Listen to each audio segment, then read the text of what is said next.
What's up, guys? My name is TechnoTuner, and today I'm bringing to you an updated test hands video for Fiendsmith Burning Abyss. As this deck is so much fun to play, it has a lot of capabilities to utilize your graveyard, your banishment, etc. to further either inflict burn, summon monsters, or really cooperate and integrate your monsters with your graveyard back into your deck for further fusion summon and extensions to get you to your next level of play.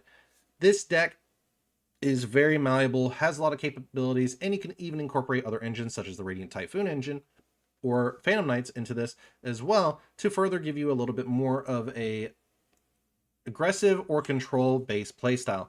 That is more up to you on how you would like to play it. However, I wanted to at least bring it to you guys today to show you how you can go about it. So let's go ahead and hop right into this, and I'll show you what we're working with.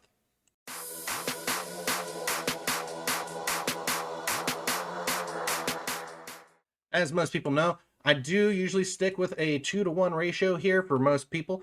For most decks, I do a test hands video for. For this case, we're going to be us going first twice, and then our final hand of us going second to show you how we can build a board through different things. So let's go ahead and start off with our first hand, in which we're going to start off with one Mutiny in the Sky, a Skarm, the Malbranch of the Burning Abyss, a Tour Guide from the Underworld, a Libic, Malbranch of the Burning Abyss, and Fiendsmith's Engraver.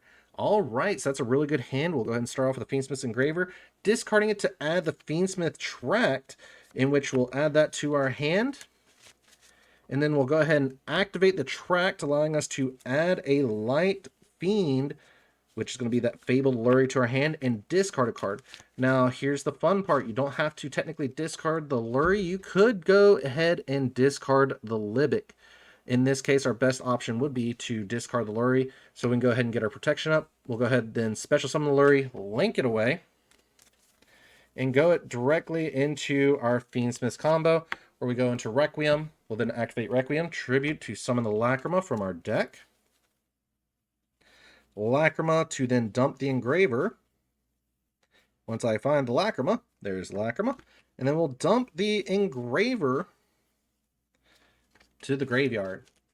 So where do we go from here? We'll go ahead and activate Requiem effect in graveyard, equipping it to the Lacrima, and then being able to tribute it off with these two into Necroquip Princess. We'll next go ahead and activate Engraver effect to summon it from graveyard, shuffling back the Fabled Lurry,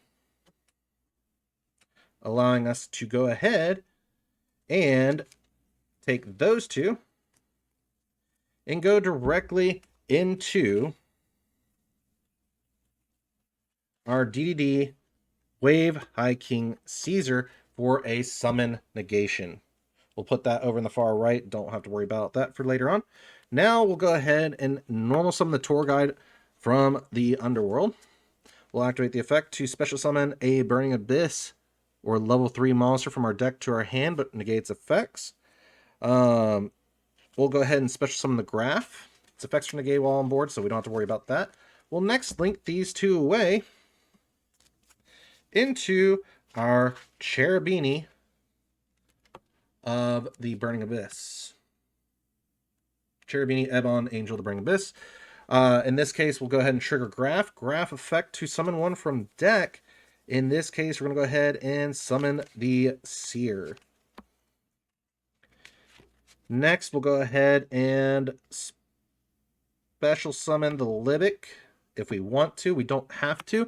We can actually activate the Cherubini effect, allowing us to target one monster we control, send one other card we control to the send one level 3 monster from our deck to the graveyard, then target one Burning Abyss monster on the field, gains attack and defense equal to that attack and defense of that target. So we're going to target Cherubini, sending a Libic from deck to the graveyard here. This is going to give us further opportunity to keep incorporating more extensions into our play. So Libic will then trigger in the graveyard, allowing us to special summon out the Skarm to the other arrow. We'll overlay these two and go directly into a rank 3. This rank 3 will go into Dante.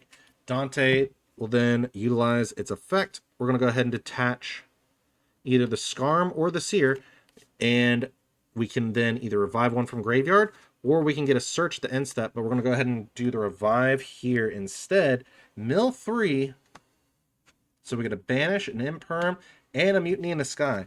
So we have pretty much a really good hand here. Seer Effect to revive a Burning Abyss card. We're going to go ahead and revive that graph to the arrow that Cherubini's pointing to.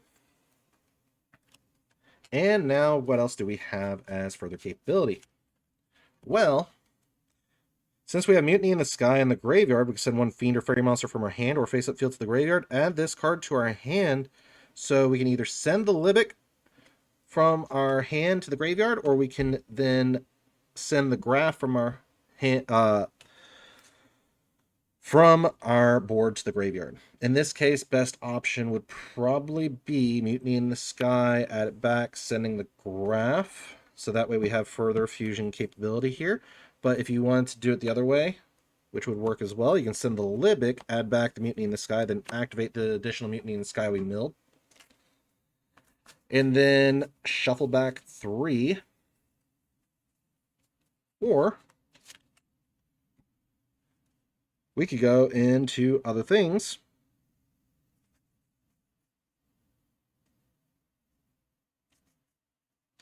Such as Elusive's Dark or Dante, Pilgrim of the Burning Abyss, since we do have 3 Burning Abyss monsters of different names in our graveyard.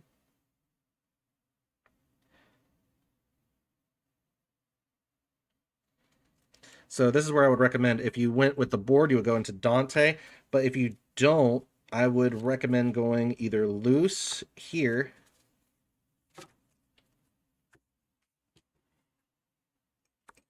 Or you could combo this even a little further, going into the Lacrima, allowing you to utilize 2 light Fiend monsters, which would be the Fiendsmith Engraver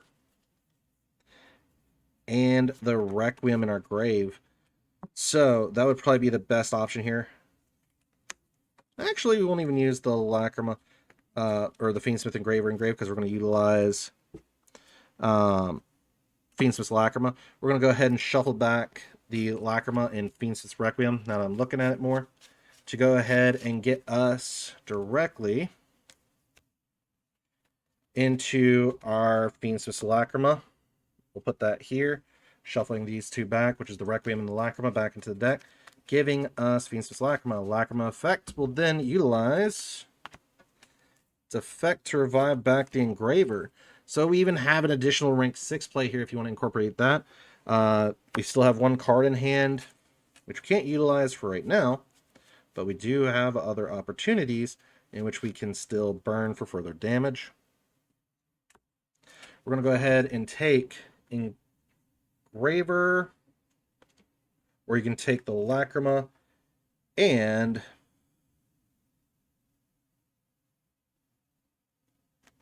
so you can take the sequence here and do a couple other things. Yeah, so you would have to go these 2 into the grave, go into Fiendsmith's Lacrima, Fiendsmith's Engraver, or if you wanted to keep the Engraver around or the Lacrima around, you could do the Lacrima, keep that on board, and send this, go into the sequence. There's a reason why I'm saying this. There's a lot of different combo lines, so I'm sorry if I'm getting a little bit confusing here. In this case, we're choosing to use the graph and the Engraver to go into sequence. Sequence, then we can utilize its effect to fusion summon by shuffling back materials on it from our graveyard. So fusion summon 1 Fiend fusion monster from our extra deck by shuffling its materials back. So, and we're going to actually put this over here, because you're going to see as to why. No, I had that right. I thought it was the center monster zone. But basically, we're going to utilize Loose the Dusk's Dark here. We're going to go ahead and shuffle back Tour Guide, Libic, and Farfa. Shuffle these 3 back into the deck. Summon out Looses the Dusk's Dark. Looses the Dusk's Dark effect. If this card, monsters in your left and rightmost main monster zones cannot be destroyed by card effects, you can use each of the following effects once per turn. You can target 1 card your opponent controls, send 1 fairy or fiend monster from your deck to the graveyard, and if you do, destroy that card. If another card you control is destroyed by a card effect, Except during damage step, you can target one card on the field and destroy it. So in this case, we're not going to worry about that, but we are going to utilize this as well to allow us to go and equip Sequence to Lacrima, giving it to where your opponent cannot target the equipped monster with card effects.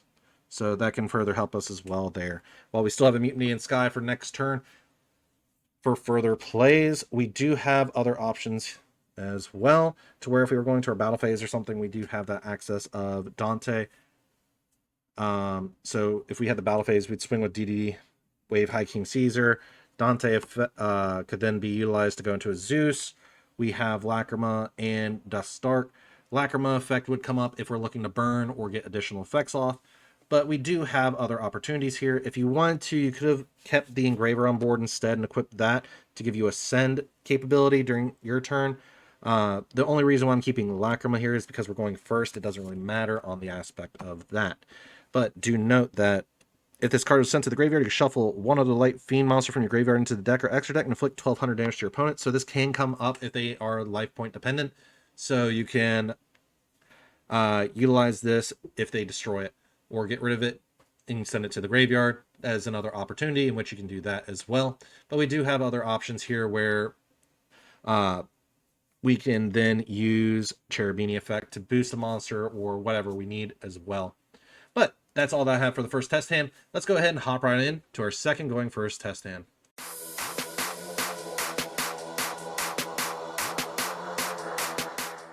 All right, so our next going first test hand is Boyo the Dawn's Light, Lacrima the Crimson Tears, Fiendsmith Engraver, Skarm the Malebranch of the Burning Abyss, and Farfa Malebranch of the Burning Abyss.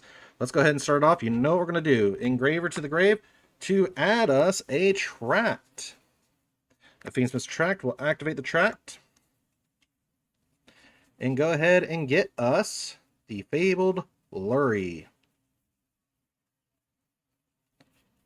which was the next card at the top of the deck. Hilarious.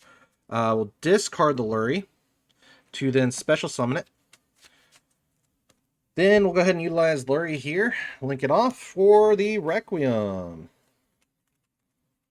We'll go ahead, and this is where you can do several other different things here. You don't have to specifically go into the Lacrima here. You could take both Engravers and go into that line, or what you can do as well is go Requiem, effect, tribute, summon Engraver, right?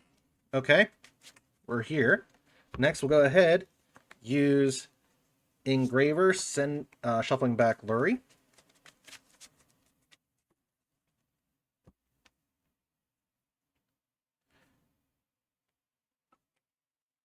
And then what we can do is take both of these,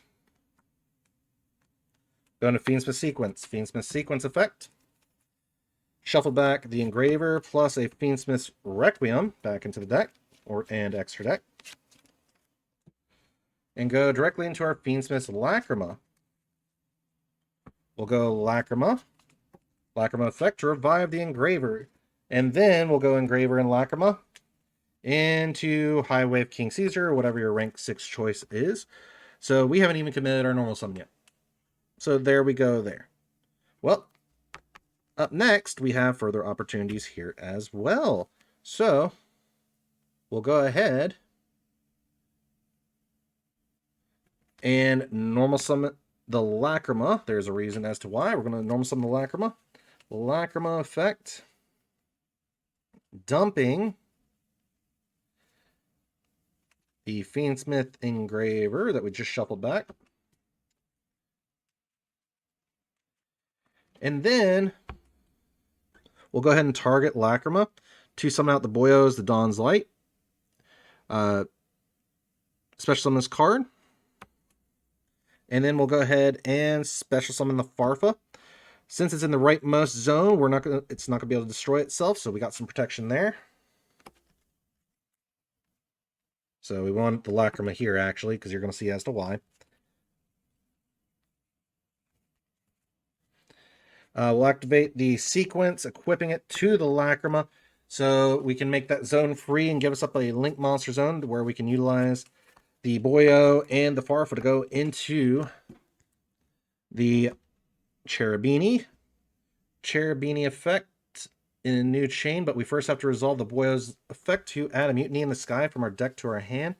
So we'll add that Mutiny in the Sky from our deck to our hand, and then we'll go ahead and utilize Cherubini effect. Also, we would probably want to put it over here since we're trying to get as many summons to the area, so don't have it pointing to these two. That was my fault. So please make sure when you do summon Cherubini, you have 2 zones open, and you'll see as to why here in a second, in which we're going to send the graph to summon Seer to the area, or arrow that the Cherubini points to. So we have already a decent amount in our graveyard, but we have further opportunities in which we can utilize.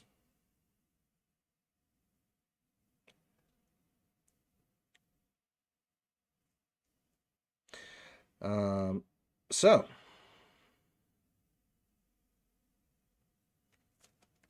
we'll go ahead and then tribute these two. Go into Necroquip Princess. Activate Mutiny in the Sky. Allowing us to shuffle back 3. We'll shuffle back the Boyo. Fiendsmith Sequence. And the Lacrima. Allowing us to go... Actually, we won't do... Do we want to do that? Yeah, we'll do that. Then we'll go into our Luces the Dusk's Dark, where we can either place it here or we can keep it here. And we're going to probably keep it here for the time being in the center main monster zone. You'll see as to why. So we'll put back the Fiendsmith Sequence and then shuffle back the Lacrima and the Boyo. Mutiny in the Sky effect. We can then add it back by sending 1 fiend or fairy monster we control or in our graveyard or in our hand to the graveyard, and add this card to our hand. So we're going to send Skarm to the graveyard, add Mutiny to in the Sky from our graveyard to our hand. This will trigger Necroquip, which will allow us to either equip the monster that we sent, which is Skarm, or draw a card. In this case, we're going to choose to draw a card. We get Tour Guide from the Underworld. That's perfectly fine here. We're not really utilizing it that much. But we are kind of stuck here where we have no further combo extension.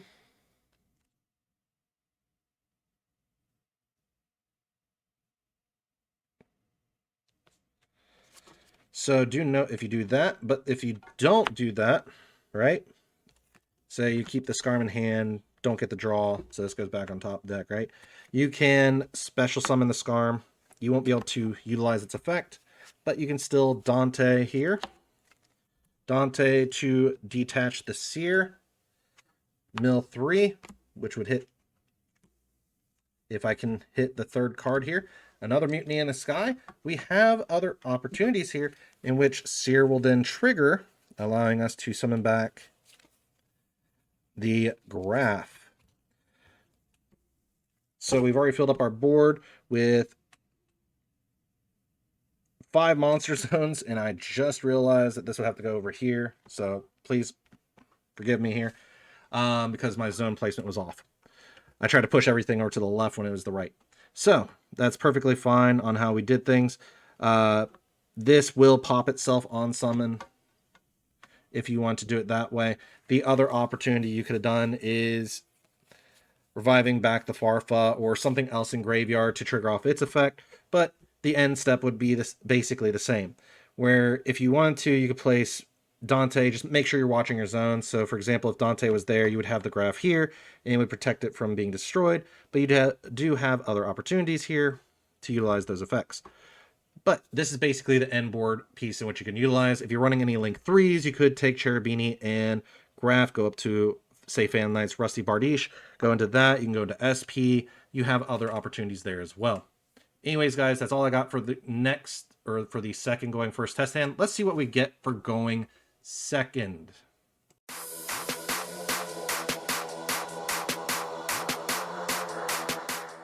All right, so let's go ahead and see what our final test hand is going to be here, which we're going to draw the Boyo the Dawn's Light, Ash Blossom, Super Poly, Farfa, Malbranch of the Burning Abyss, Libic of the Burning Abyss, and Skarm.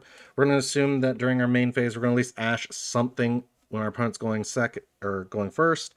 We'll then go ahead and utilize the effect of Super Poly here, assuming, like, if they're playing anything that would be fusionable away, we could go into, say, Starving Venom. If you don't have that opportunity, you do have other access points in which you can. But say we're using Super Poly, they have 2 dark monsters on their board, right? We can get a Starving Venom Fusion Dragon right off rip, or any of the generic fusions you want to put in and utilize that. Just note that that will stop you from being able to utilize other Burning Abyss combo lines. But we'll go ahead and just keep this Super Poly in hand for the time being, and I'll show you what else we can do. Instead, what we'll go ahead and do here is special summon, or not special summon, normal summon the Skarm, special summon Boyos, targeting to negate. Alright, we got 2 level 3s. We're going to go ahead and take these 2, go directly, not into sequence, but into Cherubini. This will trigger Boyo's effect. Now, I also forgot to mention during last game, if you get Skarm in the end phase, please remember to trigger it, because that is a if effect, I believe. So you do have to remember to trigger it. Yep, it is a if effect, so you have to remember the trigger. If not, you will miss timing with it. Or miss it in general. So we're going to add a Mutiny in the Sky off the Boyo that we just sent to the graveyard. So we're good there. Next, we're going to go ahead and activate Cherubini effect, sending the Graph to summon the Seer from our deck. If I can find Seer. Seer wants to go hiding. So we have Seer on the board as well, in which we'll go ahead and then we have further opportunities here in which we can either special summon the Farfa and then do other plays, or we can utilize some fun interaction points here. Best case in which we can do is we can either fuse off here using Super Poly, discarding the Libic, and then go into Starving Venom Fusion Dragon, get a big beater on board, or we can overlay these 2, right? And we're going to instead go into our Dante to mill. We'll then detach the Seer, and mill 3. We hit the Engraver, a Farfa, and a Fiendish Rhino Warrior. So Fiendish Rhino Warrior, you can send 1 Fiend-type monster from your deck to the graveyard, except Fiendish Rhino Warrior. And then we have Seer effect to revive back the Graph.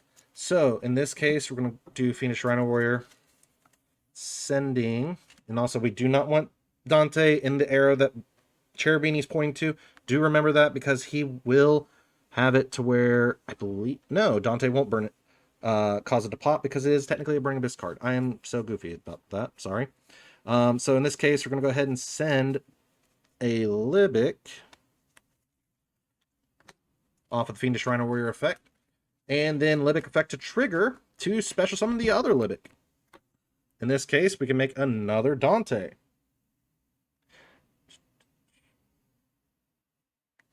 And since the mill effect is not hard once per turn, we can take these 2, or if you really want to, you can do Super Poly and then fuse it away. That is perfectly fine, up to you on however you choose to do so. In this case, we're going to go ahead and do another Dante, because I want to see about getting as many monsters in the graveyard as possible. So we'll detach... Yeah, we'll detach the Graph. Or no, we'll detach the Libic, because if the Graph leaves, we have other plays. We'll actually summon them in attack, because we're going second, not in defense, because this will make them 2,500 for each card we milled. So that's not a bad card or bad hand at all here. We have further opportunities of further extending.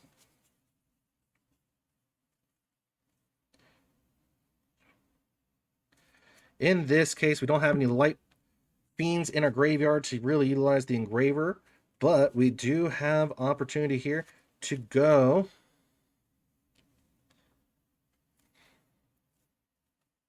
And we can make either Dante or Loose as the Dust Dark.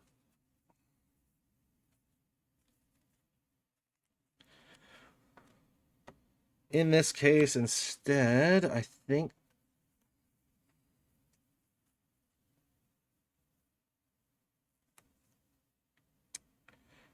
let's see here.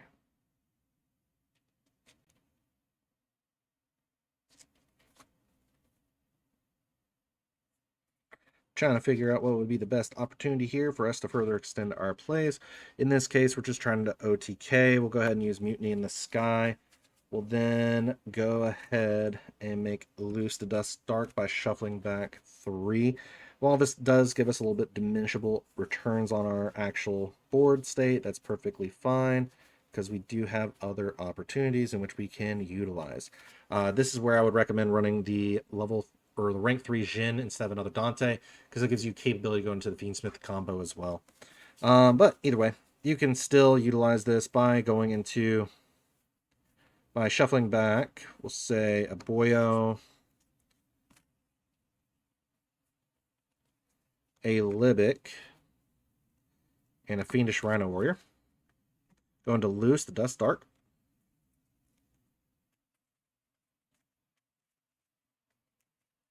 So we have a 3,500 beater on the board. Then, let's see here.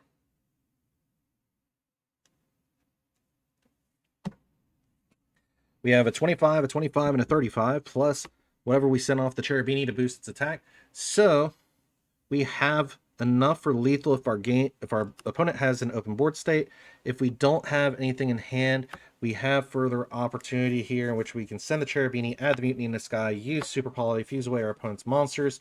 And if they're 2 dark monsters, we go into Supreme or Starving Venom Dragon, and then use Starving Venom Dragon effect. When summoned, we basically fuse with their opponent's monsters. Target a monster they control gains the attack and the effect, and then makes it even bigger.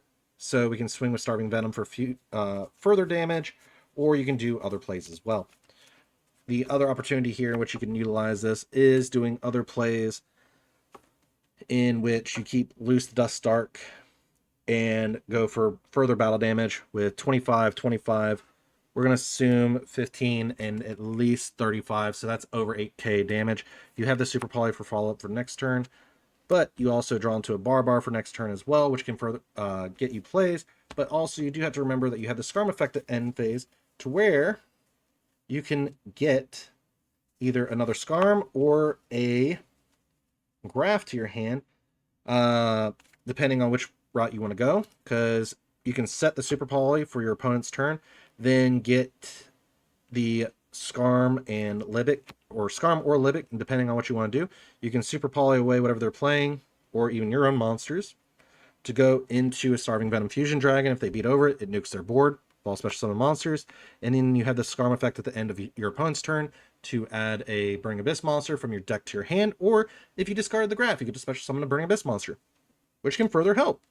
So that is further capability unto itself. Do note you can't add. Can you add Scarm off itself? Yes, you cannot. So you cannot add the Scarm. So it would have to be the Graph here in this case, which is perfectly fine, because that would probably be the best option if you're looking to do that. Or if you're looking to even do burn damage, you can add the Barbar and then discard the Barbar, burn for 900. So just note that you do have further plays and capabilities to really go for game here with this board state. While it is more monster heavy than spell and traps, you do have those opportunities nonetheless. Anyways, guys, I hope you enjoyed today's test hands. If you did, please feel free to leave a like and subscribe, and I'll see you all in the next one.